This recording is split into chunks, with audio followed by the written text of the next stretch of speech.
আসসালামু আলাইকুম। Hi guys, সবাই কেমন আছেন? নিশ্চয়ই ভালো আছেন। আজকে আপনাদের মাঝে একটা জিনিস বলবো, সেটা হলো যে আমার পিছনে যে গাছটা দেখতেছেন, অবশ্যই চিনেন সবাই। এই গাছটার নামটা কি? এটা হলো কাঁঠাল গাছ। এই কাঁঠাল গাছের অজানা তথ্য আজকে আপনাদের মাঝে পেশ করবো, বুঝছেন? এই কাঁঠাল গাছটা প্রায় আপনার 1 যুগের উপরে যাবে, কিন্তু 1 যুগের উপরে ধর না, আমি আনুমানিক 15 বছর হবে। 15 বছরের মধ্যে মাত্র একবারে কাঁঠাল ধরছে, তাও মাত্র 2টা কাঁঠাল ধরছে, বুঝছেন?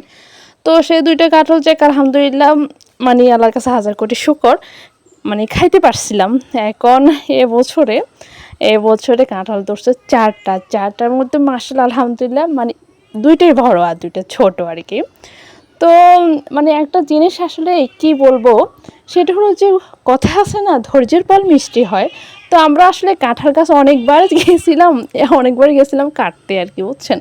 কাটা হয় না আর কি, কাটবো করে কাটা হয় না। এখন ওই যে কথা আছে না, এখন ফল দেখছে, এখন আর গাছের যত্ন আরো বেড়ে যায় আর কি। যে আলহামদুলিল্লাহ কথা আছে যে যে কোনো একটা গাছ তুমি পরিচর্যা করো না কেন, একদিন না একদিন সেই গাছে আল্লাহ তাআলা ফল দিবে, হয়তো একটু দেরিতে, কিন্তু দেরিতে ফল সবসময় মিষ্টি হয়। তো সেক্ষেত্রে আজকে আপনাদের মাঝে একটা কথা বলবো, সবসময় যে কোনো বিপদে আসুক না কেন, আল্লাহর উপর ভরসা রাখুন, ইনশাআল্লাহ আলহামদুলিল্লাহ আপনার সেম বিপদ থেকে আল্লাহ তাআলা উদ্ধার করবে। তবে আপনাকে সেই পথে থাকতে হবে, যে পথ আল্লাহ তাআলা মানে চলতে বলেছে, সেই পথ আপনাকে অর্জন করে নিতে হবে। হয়তো কষ্ট হবে, কিন্তু ফল ইনশাআল্লাহ ভালো হবে।